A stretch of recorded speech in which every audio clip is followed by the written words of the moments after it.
దేవునికి మహిమ కలుగును గాక. ప్రభునందు ప్రియ దేవుని సంగమా, దేవుని బిడ్డలారా, మరొకసారి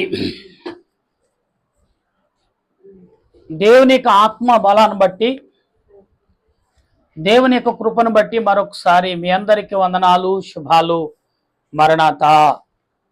ప్రియులారా, మీరందరూ క్షేమముగా ఉన్నారని తలంచుచు మన రక్షకుడును ప్రభువైన యేసుక్రీస్తు అతి పరిశుద్ధమైన దేవుని సన్నిధిలో నిత్యము ప్రార్థించే వారంగా ఉండవలసిన వారమైనాం.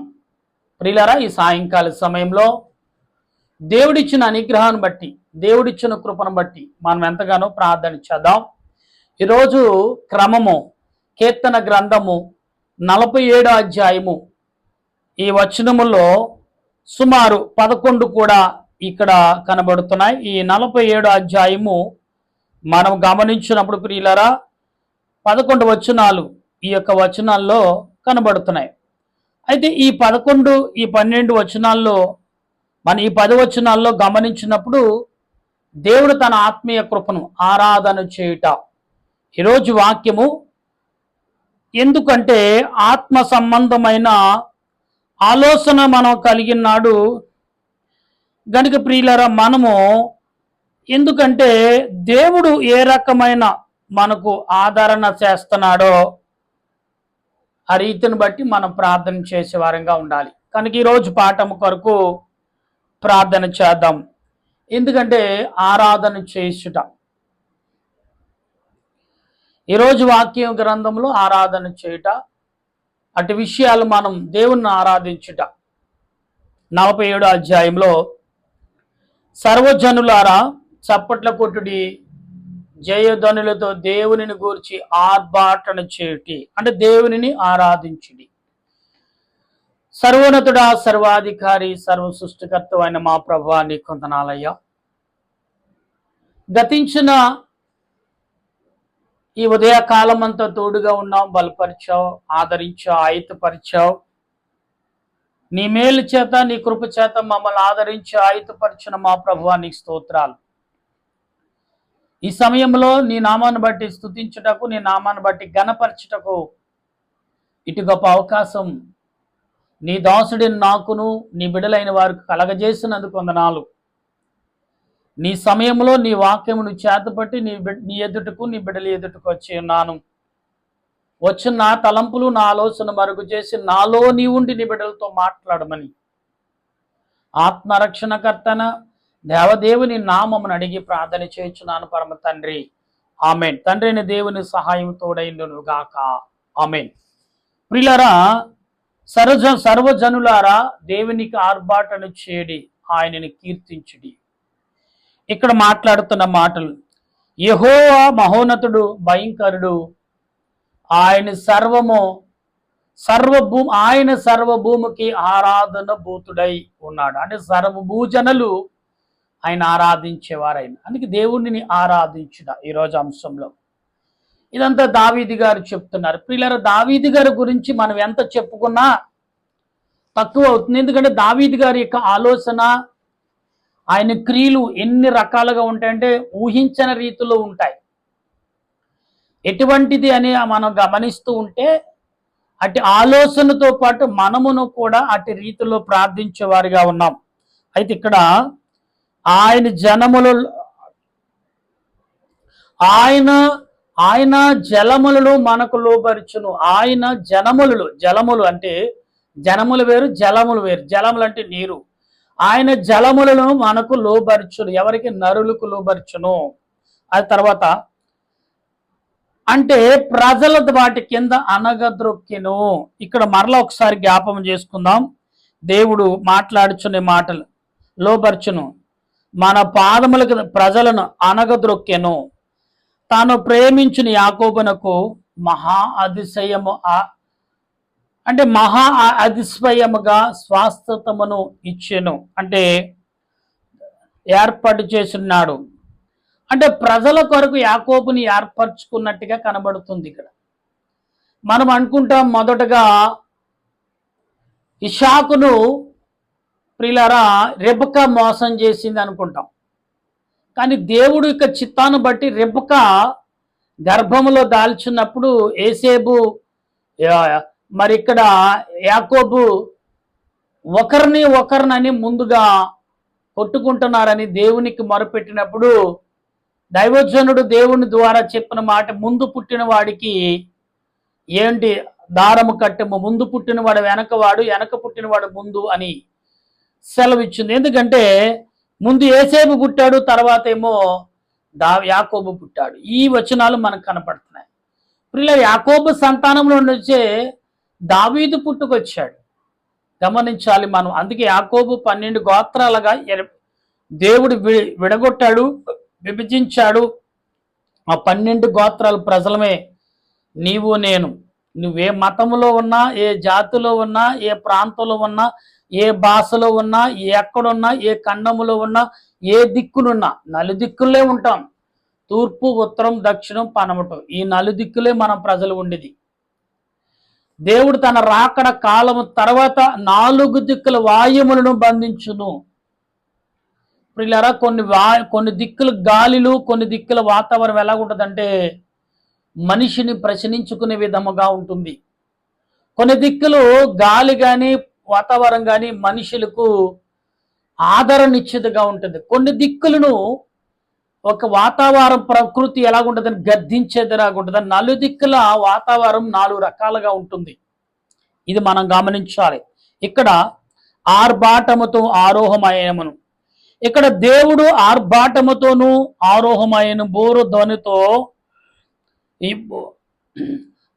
ధ్వనితో ఆయన ఆరోహమయ్యను.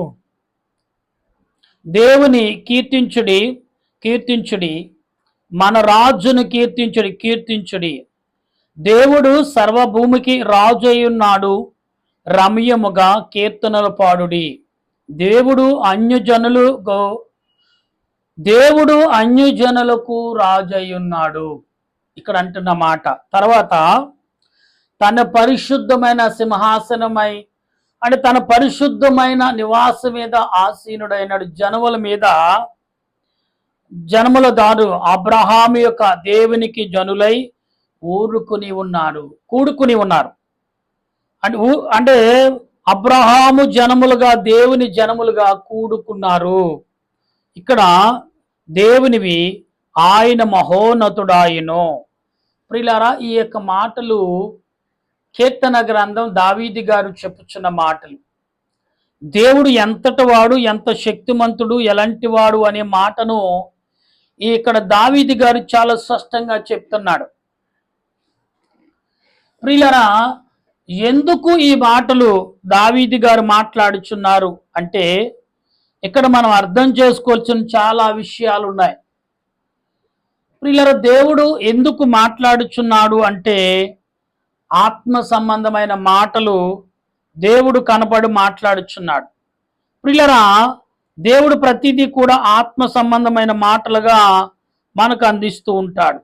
గనుక మనము జాగ్రత్త కలిగి దేవుని వాక్యమును ధ్యానము చేసినప్పుడు ఇక్కడ మాట్లాడుచున్న మాటలు ఎలాగున్నాయంటే 5వ వచనము, దేవునిని కీర్తించుడి, కీర్తించుడి, మన రాజును కీర్తించుడి, కీర్తించుడి. అంటే దేవుని కీర్తించుడి, కీర్తించు, మన రాజుని కీర్తించుడి. దేవుడు రాజు అయి ఉన్నాడనే మాట దావీదు గారు మనకు విన్నపము చేస్తున్నాడు. ప్రియులారా, ఇక్కడ మనం చాలా విషయాల్లో ఆలోచన కలిగి ప్రార్థన నడిపింపు కలిగి ఉండాలి. ఎందుకు అంటే ఆత్మ సంబంధమైన క్రియలు మనము కలిగిన నాడు దేవుని పట్ల ఏ ఉద్దేశము, ఏ ప్రణాళిక మనం కలిగి ఉన్నామో అందుకే ఆరాధన చేయుట. ఈరోజు మనం అంశం ఏదైనా ఆరాధించుట. దేవునిని ఆరాధన చేయాలని, ఆరాధించాలని నువ్వు ఎంతగా ఆరాధిస్తావో నువ్వు అంతగా హెచ్చించబడతావని దావీదు గారు చెప్తాడు. ఎందుకంటే దావీదు గారు ఆయన చిన్ననాటి నుండి ఉపమెరిగి అతను తన వారు, ఇతడు నా అన్న, ఇతడు నా తల్లిదండ్రులు అని తెలుసుకునే వయసు వచ్చినప్పటికీ గొర్రెల కాపురిగా ఉన్నాడు. చిన్ననాటి నుంచి కూడా అతడు దేవుని యొక్క మహిమను, దేవుని యొక్క ప్రేమను పొంది జీవించుచున్నవాడు. అందుకే దేవుని మహిమ ఎంతగా ఆరాధిస్తామో, ఎంతగా హెచ్చించబడతాము అనేది దావీదు గారు మనకు చాలా ఆదర్శంగా లేకపోతే సాక్షిగా కూడా ఉన్నాడు. దేవుణ్ణి ఆరాధించగలిగితే దావీదు గారు హెచ్చించబడుతూనే ఉన్నాడు. అందుకనే ప్రియులరా, దేవుని సన్నిధిలో ఎంతగా ఆరాధన చేస్తున్నావు, దేవుని నీవు ఎంతగా నీ పెదాల మధ్యన నీ హృదయములో గణపరుచుకుంటున్నావు, నీ హృదయ తలంపులు తెరిచి దేవునికి మొరపెడుచున్నావో ప్రియులారా గమనించాలి ఒకసారి.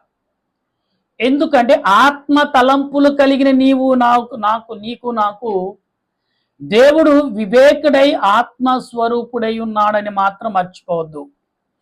ఈ సాయంకాల సమయంలో పరిశుద్ధాత్మ దేవుడు నీ పట్ల నా పట్ల కలిగిన వాడు ఆలోచన అందుకే దేవుడు రాజు అయి ఉన్నాడు, ప్రజలందరికీ రాజు అయి ఉన్నాడు, అంటే ప్రపంచానికి రాజుగా ఉన్నాడు. దేవుడే యెహోవా రాజు అయి ఉన్నాడు, ప్రజలందరికీ రాజు అయి ఉన్నాడు, అంటే ఆత్మస్వరూపుడై ఉన్నాడు. రాజు సామాన్యుడు కాడు, రాజు చాలా శక్తిమంతుడు, రాజు వ్యక్తి కలిగిన వాడు, ఆలోచన కలిగినవాడు, తన ప్రజలందరినీ బాగుగా చూసేవాడని మాత్రం మర్చిపోవద్దు. ఈనాడు దావీదు గారు ఈనాడు యవనులకు విజయాలు సాధించి చదువుల్లో కానీ ఉద్యోగాల్లో కానీ ఇది సాధించాలనుకున్న ప్రతి వారికి ఆదర్శనము నిర్వచనముగా దావీదు గారు కనపడతాడు. ఎందుకంటే దావీదు గారు 20 సంవత్సరాలు, అంటే అతడు మరి 10 సంవత్సరాల కాడి నుంచి వయసు కలిగిన కాడి నుంచి గొర్రెలను పాలటం, మేపటం, మేతకు తోలుకెళ్ళటం చూశారు. ఎందుకంటే యెషయా భక్తుడి యొక్క కుమారులు, దావీదు యొక్క అన్నగారులు చిన్ననాటి నుండి కూడా చంపేటగా చూశారు. కాబట్టి యెషయా భక్తుడు లేదు నిజము చెప్పాడు, ఇతడు నీ తమ్ముడే, నా వల్లేనే కలిగిన వాడు అని చెప్పినప్పుడు అంగీకరించలేకపోతున్నారు కుమారులు. తన తమ్ముడుగా తల్లిని మాత్రము తల్లిగానే ఆస్వాదించారు, ఆహ్వానించారు, కానీ దావీదుని అంగీకరించట్లేదు. ఎందుకంటే ప్రజలందరూ కూడా ఏంటి, పరాయి స్త్రీ, ఈమె వ్యభిచారి అనగా ఒక ముద్ర వేసేసారు, అంటే అక్రమ గర్భము దాల్చిందని. ఈ విషయాల్లో ఎదిగిన కుమారులు కూడా మా తల్లి ఇంత పొరపాటు చేసిందని ఆ బిడ్డను పుట్టినన్నే చంపేటగా చూసినప్పుడు చంపకుండా కాపాడి అతడును ఏం చేశారని, మీ చేతికి మట్టి అంటుకోకుండా మరి గొర్రెలు మనకున్నాయి, ఆ గొర్రెలను అతనికి తోలుకెళ్తే గొర్రెలే ఏ తోడేలో వేసేమో గొర్రెలను కాపాడేటప్పుడు అతను కూడా చంపేస్తాయి అని యెషయా భక్తుడు పంచి ప్లాన్ గీసి వాళ్ళకు దూరంగా పంపించేశాడు. అది యెషయా భక్తుడు ఏంటంటే, ఇది దేవుడిచ్చిన బహుమానము, అతడిని నేను ఏమీ చేయలేను, దేవుని యొక్క రెక్కల నీడలో దాగాలని కాయాలని ఎదురు చూశాడు. కాబట్టి నిజంగా దావీదు గారికి అడవులు, కొండ ప్రదేశాలే రక్షణ కంచిగా ఉన్నాయి. తోడేలును సింహాలను చుట్టూ ఉన్నా కానీ ఇక్కడ ఇతడు ప్రార్థన కలిగిన వాడు, విజ్ఞాపన కలిగిన, ఆరాధన కలిగిన. దావీదు గారు ఆరాధన చేయడానికి సమయము ఏమీ లేదు, ఎప్పుడు గుర్తెత్తప్పుడు ఆరాధన చేసేసేవాడు దావీదు గారు. యవన కాలములో ఎప్పుడైతే దేవుణ్ణి ఆరాధిస్తావో కుమారుడా, కుమార్తె, 10 సంవత్సరాల తర్వాత నువ్వు దేవుని చిన్ననాటి నుంచి ఆరాధిస్తే ఆ విధానం వేరు. జ్ఞానైన సొలొమోను చిన్ననాటి నుంచి ప్రభు సన్నిధిలో నడుచుకున్నప్పుడు ప్రభు ఏర్పరచుకున్నాడు. ఎప్పుడు తెలిసింది? అతడు రాజుగా ఎన్నిక చేయబడినప్పుడు దేవుడు మాట్లాడాడు.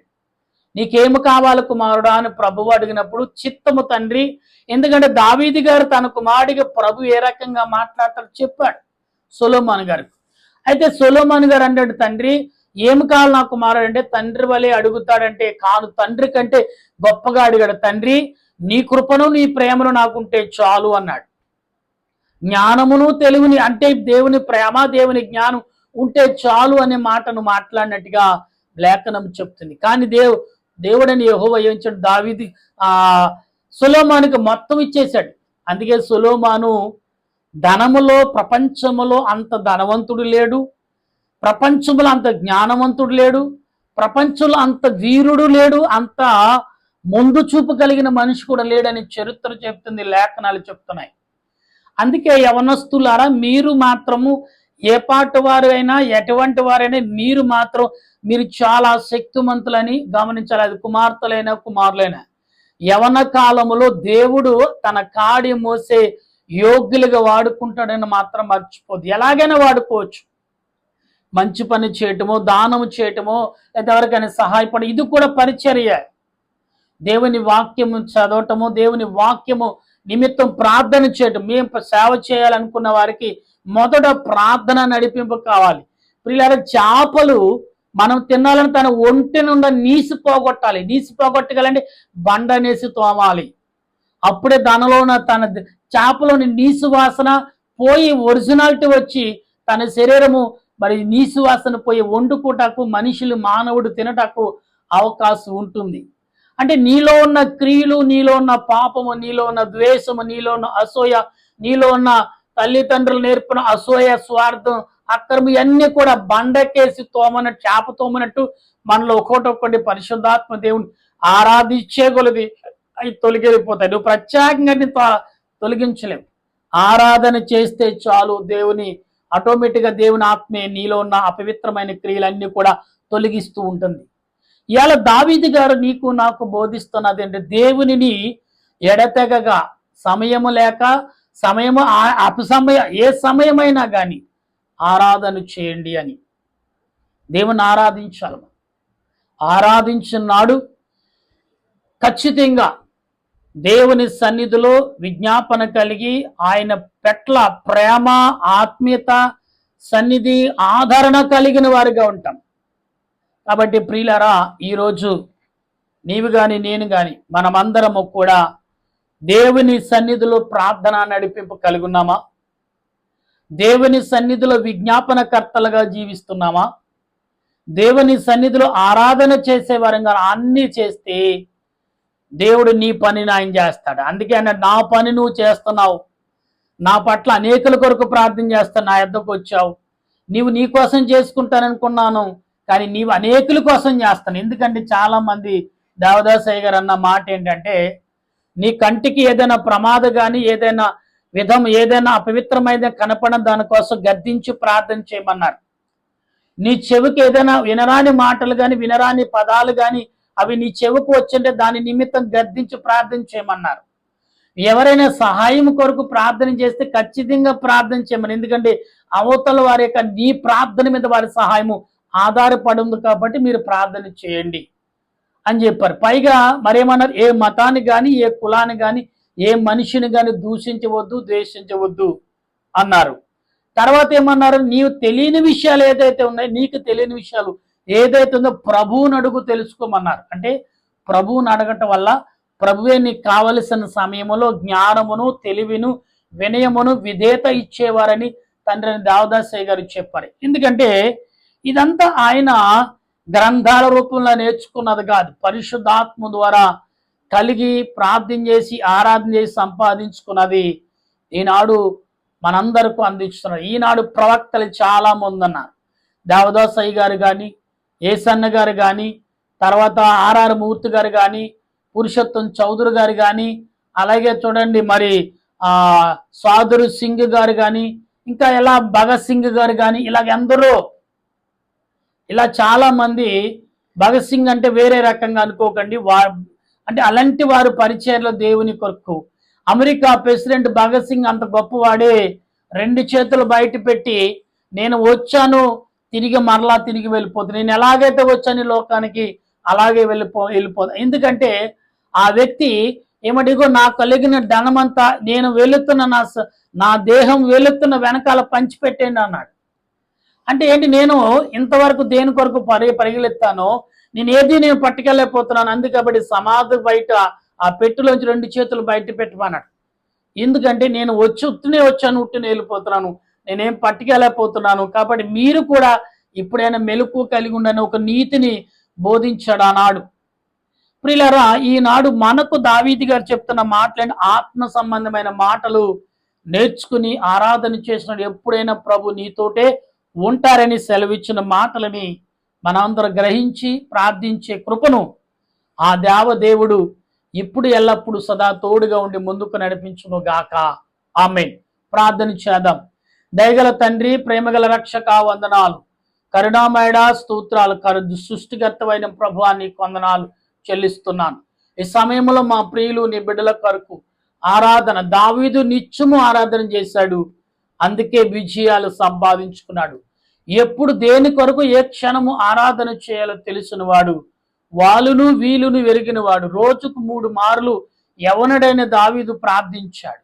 యవనస్తులారా, దేవుని యవన కుమార్తెలారా, మీరును అటువంటి ప్రార్థన చేసి దావీదు వలె విజయము సాధించుకుని దేవునికి సాక్షులుగా, నా బలమైన దాసుడు బలానా దాసుడు ఇతను నా ఇల్లంతటిలో నమ్మకమైన వాడని సెలవిచ్చిన మాటను ప్రభు అనేకులకు అందించుమని, దేవా ఈ సాయంకాల సమయంలో వినుచున్న మాకు ఆత్మీయ తలంపులను దయచేసి మహిం పొందమని, ఈ సాయంకాలం ఎందరైతే మా ప్రియులు వింటున్నారో, ఎందరైతే మాటలు ఆలకిస్తూ వారి విజ్ఞాపన, వారి తలంపులు, వారి ఆలోచనలు చేర్చున్నారు, వారన్నిటిని బట్టి వందనాలు చెల్లిస్తూ మా రక్షకుడును ప్రభువైన యేసు క్రీస్తు పరిశుద్ధమైన నామములో అడిగి ప్రార్థన చేర్చున్నాను పరమ తండ్రి, ఆమేన్.